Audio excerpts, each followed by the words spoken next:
저희 교회가 속한 노회는 서강노회입니다. 원래는 한서노회였습니다. 이름이 서강노회로 바뀐 이유는 노회가 둘로 갈라졌기 때문입니다. 그 후에 또 나뉘어져서 지금은 셋이 됐습니다. 다음 달에는 넷이 된다는 소리가 있었는데 정말 그런 것 같습니다.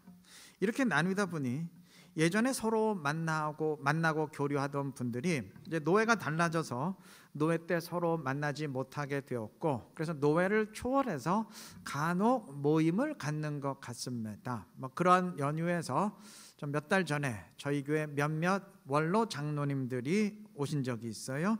제가 인사를 드리고 잠시 대화를 나누었는데, 아이고, 하나였던 노회가 이렇게 셋이 되었으니 어떡합니까? 제가 말을 꺼냈더니 어느 장로님이 그러셨어요. 우리는 나눈 적 없습니다. 목사님들이 나눴죠. 예, 맞아요. 목사들이 나눴어요. 저도 목사의 한 사람으로서 참 부끄럽기 짝이 없습니다. 현재 대한민국에서 제일 규모가 큰 두 교단 가운데 하나는 우리 교회가 속한 장로교 합동이고 또 하나는 장로교 통합이에요. 근데 이 둘이 원래는 하나였어요. 근데 오래전에 쪼개져서 하나는 합동이 되고 또 하나는 통합이 된 것입니다. 제가 알기로 분명 합동의 뜻은 서로 합하자는 것인데, 그리고 통합의 뜻도 분명히 서로 포용하고 하나 되자는 것인데, 그게 통합하고 합동 아닌가요? 그러니까 말은 통합이고 말은 합동인데 이름과 현실은 정반대입니다. 세계 기독교 2000년 역사상 이렇게 교회와 교파가 분열을 거듭해서 수백 개가 된 곳은 대한민국밖에 없어요. 이 통합과 포용에 관한 한 정말 우리는 입이 10개라도, 아니 입이 100개, 1000개라도 할 말이 없습니다. 우리는 지금 신약시대에 살고 있는데, 구약 율법시대가 분리와 차별의 시대였다면 신약시대는 통합과 포용의 시대입니다. 구약시대 때는 죄인과 무조건 분리하고 이방인과 무조건 분리하고 차별했습니다. 하나님은 이스라엘이 가나안에 들어가서 나라를 시작하는 첫 순간부터 절대 그곳에 이방인들과 어울리지 말고 화친 맺지 마라 엄히 명령하셨어요. 절대 하나 돼서는 안 된다. 그들과 엄격히 명령하셨습니다. 에스라와 느헤미야는 이제 구약이 기록한 마지막 시대 사람들인데, 이들이 주도한 영적 운동의 핵심은 이방인과 결혼한 가정 다 깨뜨리면서 이방인들과 하나님 백성인 유대인들을 철저히 분리시키는 것이에요. 아니, 결혼까지 했는데 그만 저들 포용합시다. 절대 그런 거 없었습니다. 무조건 분리시켜야 됐습니다. 그러니까 구약 시대는 처음부터 끝까지 포용이 아닌 분리와 차별의 시대였습니다. 신약 시대는 정반대죠. 신약은 죄인을 부르는 시대이고 이방인까지도 포용하는 시대입니다. 주님은 세리와 죄인의 친구라는 별명을 얻을 정도로 그들과 함께 하시며 그들을 하나님의 백성으로 포용하셨고, 땅 끝까지라도 가서 이방인들을 하나님의 제자로 삼으라 명령하셨습니다. 그리고 모든 민족의 사람들을 다 하나님의 백성으로 포용하고 끌어들이게 될 때, 그때 주님 다시 오시고 세상의 역사를 마감하시겠다 말씀하셨습니다. 그러니까 신약시대는 처음부터 마지막까지 포용과 통합의 시대예요. 이런 시대에 통합하고 포용하기는커녕 분열을 거듭하는 것은, 그건 정말 주님의 뜻을 정면으로 거스르는 일이죠. 우리가 지금 어떤 시대에 살고 있는지, 주님의 뜻이 무엇인지 우리가 조금이라도 이해한다면 절대 이럴 수는 없을 겁니다. 오늘 읽은 본문 1절은 디베리오 황제가 통치한 지 15해, 곧 본디오 빌라도가 유대의 총독으로, 헤롯이 갈릴리의 분봉왕으로, 이러한 증언으로 시작을 했습니다. 자, 당시 이스라엘이 로마 제국의 식민 통치를 받던 속국이었기 때문에 법적으로는 로마 황제가 유대의 최고 통치자이고 로마 황제의 허락에 의해서 남쪽 유대 지역과 중부 사마리아 지역은 총독 본디오 빌라도가 관할을 하고 북쪽 갈릴리 지역은 헤롯이 통치를 했습니다. 그 외에 이제 언급된 다른 지역들은 다 이제 이방 지역들입니다. 본문 1절이 그것을 증언하신 건데, 여러분 로마 제국이 그토록 오랜 기간 동안 유지될 수 있었던 가장 중요한 이유는 역사학자들이 이구동성으로 말합니다. 이들의 포용성입니다. 정말 놀랄 정도로 이들은 포용할 줄 알았어요. 1절이 디베료라고 음력한 황제는 이제 로마 말로는 티베리우스인데, 이 사람을 비롯한 로마 황제들을 흔히 카이사라, 그러니까 성경의 표현대로라면 가이사라 부릅니다. 그 사람들이 예수님에게 가이사에게, 티베리우스를 가이사라 부르죠. 가이사에게 세금 내는 게 옳습니까? 옳지 않습니까? 뭐 질문했지 않습니까? 가이사, 즉 카이사르는 예수님이 태어나실 때의 황제가 아우구스투스인데 그 직전에 로마를 통치했던 사람이에요. 그런데 특이한 것은 이 사람 집안이 원래 로마 가문이 아닙니다. 여러분, 이 사람은 원래는 로마에 의해 정복된 속국, 즉 식민지 집안 사람이었어요. 그런데 로마의 시민권을 얻고 후에 이 집안이 귀족 집안이 되더니 이 집안의 카이사르가 로마 최고 통치자까지 된 겁니다. 로마의 역사를 보면 식민지 속국 백성이 황제에 오르는 경우가 제법 많습니다. 그러니까 우리식으로 따지면 일본이 우리를 식민 통치하는데 조선 사람이 일본의 천황이 된 거예요. 상상이 되세요? 심지어 저 미개한 지역인 북아프리카 지역에서도 로마 황제가 나왔어요. 그러니까 로마 제국은 속국 백성이라도 식민지 백성이라도 그냥 능력만 있으면 시민권 부여하고 로마인으로 포용을 했고 심지어 황제로까지 추대를 했습니다. 이 상상할 수 없는 포용성이죠.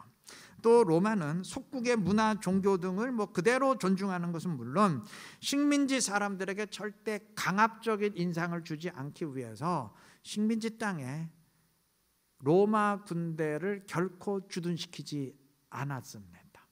최대한 배려한 것이죠. 여러분 혹시 모든 길은 로마로 통한다, 그런 말 들어보신 적 있죠? 그 말이 왜 나온 줄 아세요? 군대를 주둔시키지 않으면 만약에 폭동이나 반란이 독립운동 일어나면 어떻게 진압할 거냐? 그래서 길을 닦았어요. 폭동이 일어나면 군대가 즉각 그곳으로 갈 수 있도록. 그래서 모든 길은 로마로 통한다, 그 말이 나온 겁니다. 또 로마는 정복한 나라를 속국, 식민지로 부르지 않았습니다. 로마 말로 파밀리, 영어로 패밀리, 가족이란 의미죠. 가족이라 불렀어요. 식민지 백성이라도 가족으로 여기겠다는 의미입니다. 이러한 존중과 포용성이 있었기 때문에 그 거대한 로마 제국을 건설하고 1000년 동안 유지할 수 있었던 겁니다. 하나님 나라도 마찬가지입니다. 오직 이스라엘 유대인만이 하나님의 백성이다, 이렇게 주장하면서 이방인을 배제했던 그런 구약의 틀을 완전히 깨뜨리고 세상 모든 사람들을 그리스도 안에서 동등한 하나님의 백성으로 포용하게 되었을 때, 그때 주님의 나라가 땅 끝까지, 이 대한민국까지 확장될 수 있었던 겁니다. 로마 제국은 사실 능력 있는 사람에게만 시민권을 부여하면서 포용했지만 하나님의 나라는 그러한 차원을 넘어서 능력이 있건 없건 상관없이 그 누구라도 하나님의 백성이 되기를 원하는 사람 누구에게도 시민권을 다 부여하면서 포용합니다. 그 어떤 자격도 따지지 않아요. 우리는 이것을 은혜라 부릅니다.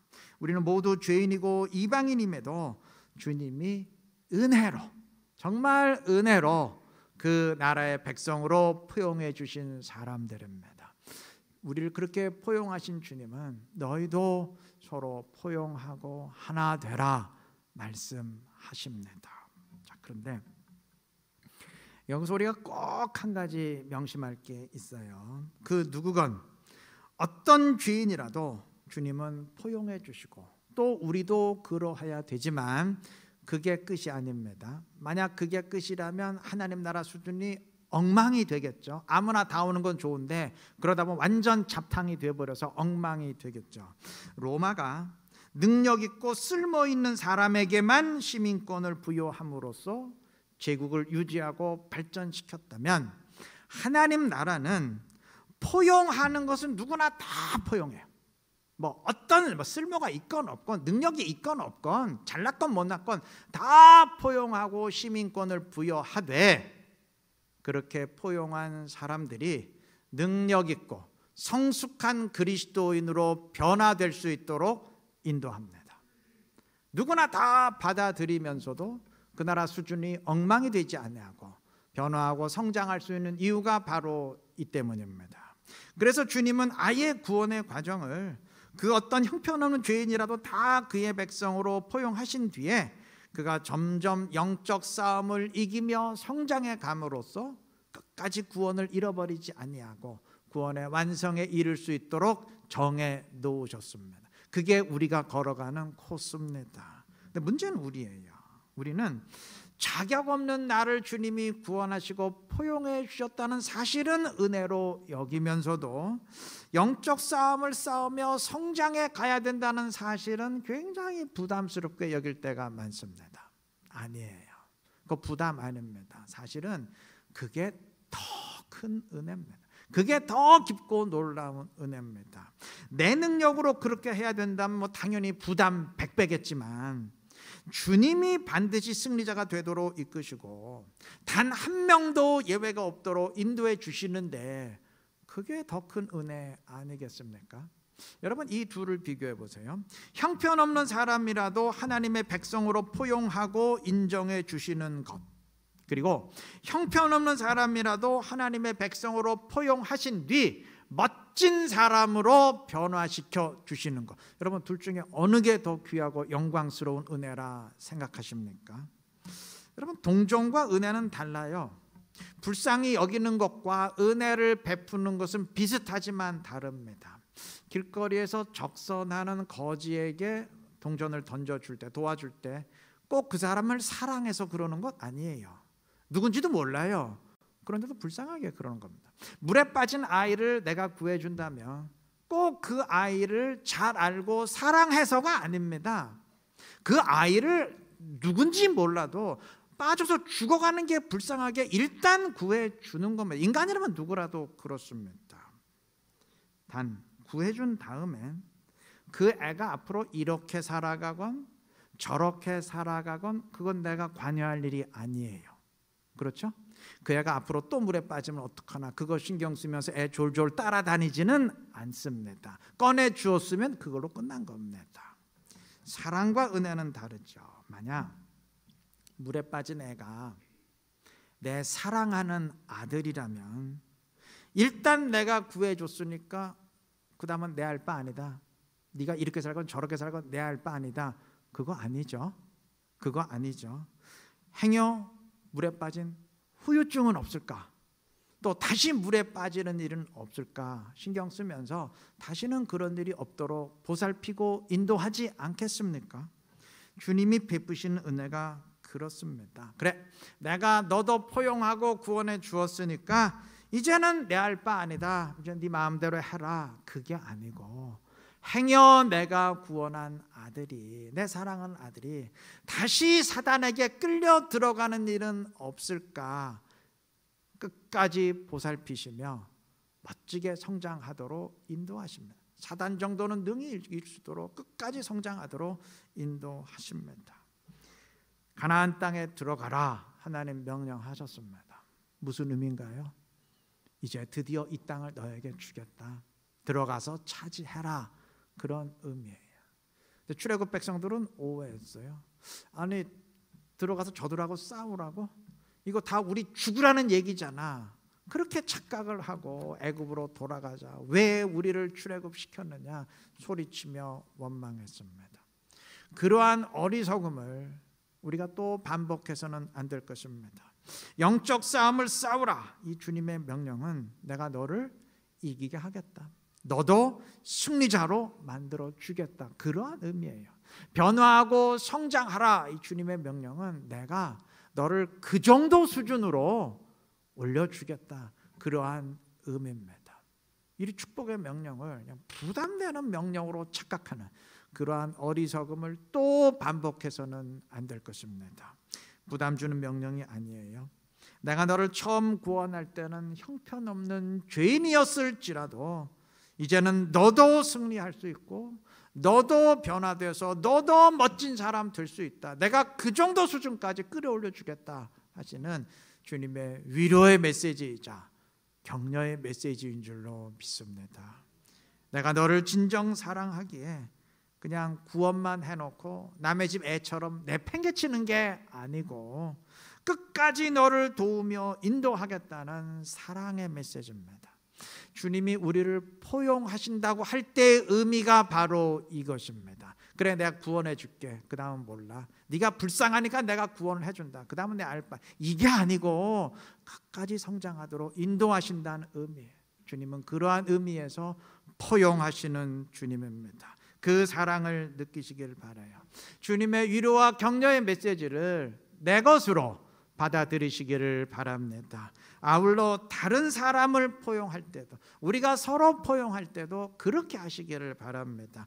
차별 없이 포용하시되 주님 안에서 함께 성장할 수 있도록, 같이 성장할 수 있도록 서로 격려하며 도우시기를 바랍니다. 그래서 그리스도 안에서 우리 함께 자라나면서 주님의 더 큰 기쁨, 더 큰 영광 드러낼 수 있는 지혜롭고 복된 우리 이룬교회 모든 성도님들 되시기를 바랍니다.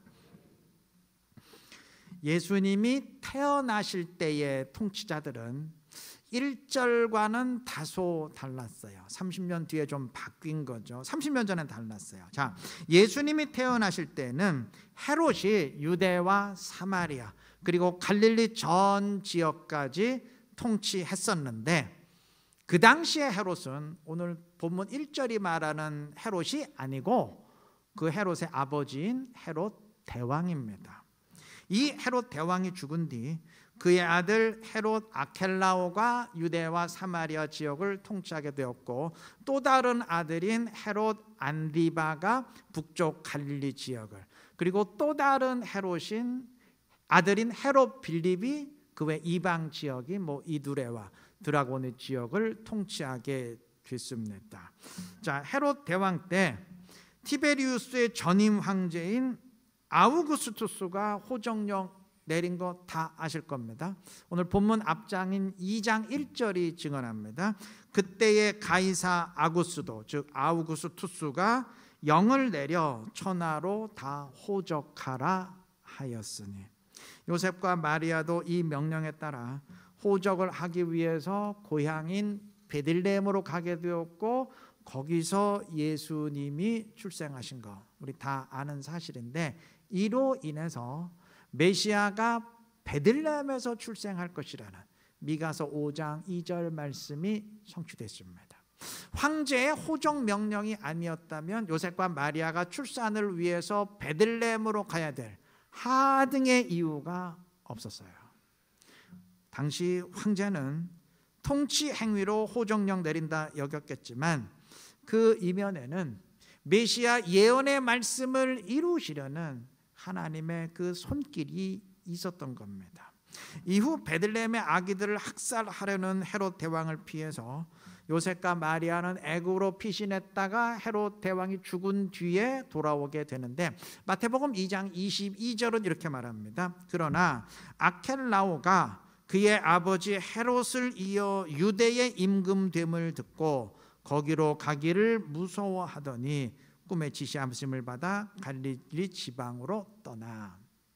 여러분, 요셉이 애굽에서 돌아올 때 원래는 이스라엘의 중심 지역인 유대 지역으로 가려고 했던 것 같아요. 그런데 헤롯 대왕 이상으로 사람을 아주 마구잡이로 학살하는 아켈라오가 유대 지역의 통치자가 된 것에 두려움을 느끼고 계획을 바꿔서 북쪽 갈릴리로, 헤롯 안디바가 통치하는 지역으로 가게 되었다는 말입니다. 요셉의 입장에서는 단지 아켈라오에 대한 두려움 때문에 갈릴리로 간 것이겠지만, 이를 통해서 하나님의 말씀이 성취됐어요. 이사야서 9장 1절과 2절은 여호와께서 갈릴리를 영화롭게 하셨고 그곳 갈릴리 백성들에게 빛이 비추었다 예언을 했는데, 요한복음 1장이 참 빛으로 증언한 예수님이 갈릴리에서 자라나시고 그 갈릴리에서 공생의 사역을 하셨으니 갈릴리 사람들에게 빛이 비추었고 말씀이 성취된 것 아니겠어요? 그러니까 요셉의 입장장 무서워서 갈릴리로 갔다 생각했지만 사실은 역사를 움직여서 하나님의 말씀을 성취해 가시는 주님의 손길이 있었던 겁니다. 자, 이후 헤롯 대왕의 자식들 3명 가운데 헤롯 안디바와 헤롯 빌립은 계속 자기 지역을 통치했지만 유대와 사마리아 지역만큼은 거주 백성들의 반발로 인해서 헤롯 아켈라오가 추방을 당하고 그 대신 로마 총독이 파견되어서 통치하게 됐습니다. 뭐 그랬는가 보다 이렇게 넘어갈 수 있지만 여러분, 이 이면에는 하나님의 손길이 있어요. 이로 인해서 예수님의 십자가 죽음이 가능하게 되었습니다. 여러분, 예수님은 반드시 십자가에서 죽으셔야 됩니다. 그래야 구약의 제물이 피를 다 뿌림으로 사람의 죄를 전가받듯이 예수님도 2 손과 2 발에 못이 박힘으로 피를 다 흘리고 우리 사람들의 죄를 전가받으실 수 있어요. 또 그래야 나무에 달린 자는 하나님의 저주를 받았음이라는 신명기 21장 23절 말씀처럼 예수님이 나무에 달려 우리 대신 하나님의 저주를 받으실 수 있는데, 십자가 사형 방식은 로마의 방식이지 유대에는 십자가 사형이 없어요. 십자가 죽음이 없어요. 그러니까 정상적이라면 예수님의 십자가 죽음이 불가능한 상황이에요. 그런데 헤롯 아켈라오가 왜 하필이면 그때 추방을 당했는지, 추방을 당하고 로마 총독이 통치하게 됨으로써 로마 방식대로 예수님이 십자가에서 죽으시게 된 겁니다.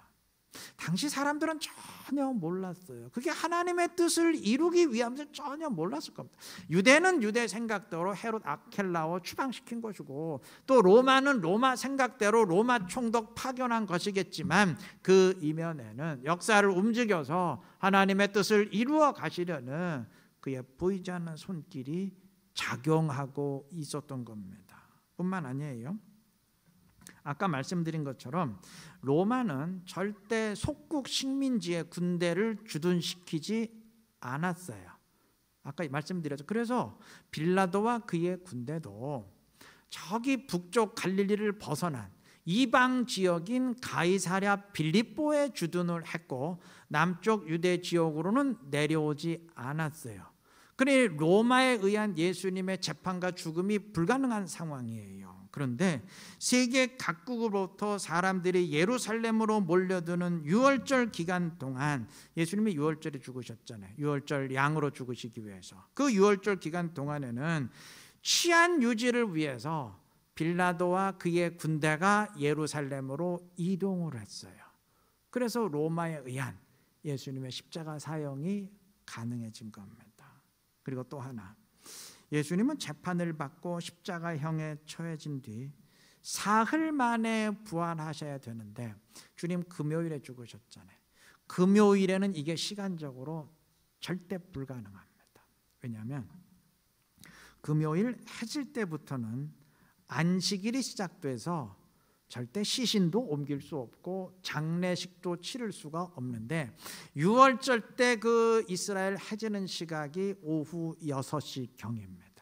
그러니까 6시가 되면 못 움직여요. 그렇다고 안식일 이후에 시신을 옮기려면 그때는 예수님이 사흘 뒤에 부활하셔야 되는 날이지 장사 지낼 날이 아니에요. 그러니까 시간적으로는 도저히 말씀의 성취가 불가능합니다. 그런데 희한한 일이 있었어요. 역사에 의하면 당시 로마 제국의 모든 관리들의 일과 시작 시간이, 놀라지 마세요, 새벽 5시였습니다. 여러분, 온 나라의 공무원이 일제히 무슨 특수 상황도 아니고 새벽 5시에 업무 시작하는 나라 본 적 있어요? 동사무소가 새벽 5시부터 업무 시작하던가요? 본 적 있습니까? 근데 이상하게 당시 로마는 그랬어요. 그래서 예수님의 재판도 새벽 5시부터 시작이 됐고, 그래서 그 뒤에 십자가 처형과 시신을 내리고 장사 지내는 일까지 오후 6시 전에 간신히 끝날 수 있었던 겁니다. 여러분, 이 가운데 뭐 하나라도 어긋났으면 말씀은 절대 성취될 수가 없었는데 희한하게도 모든 게 다 맞았어요. 이게 우연이라고 생각하십니까? 이게 어떻게 하다 보니까 정말 우연의 일치로 다 맞았다고 생각하십니까? 아니죠. 그 이면에는 역사를 움직여서 말씀을 성취해 가시는 하나님의 손길이 있었음을 우리는 믿습니다. 우리의 삶도 마찬가지입니다. 하나님은 모든 것이 합력하여 주의 뜻이 이루어지도록 역사하시고, 마찬가지로 모든 것이 합력하여 저와 여러분의 구원이 이루어지도록 하십니다. 우리는 인식하지 못해도 우리의 모든 상황을 이용하셔서 주의 뜻을 이루시고, 나를 위한 뜻을 이루시고, 우리 이루는 교회를 위한 뜻을 이루어 가시는 하나님의 손길이 있습니다. 그는 역사의 주관자이시고 내 삶의 주관자이십니다. 그 믿음 지니시기를 바랍니다.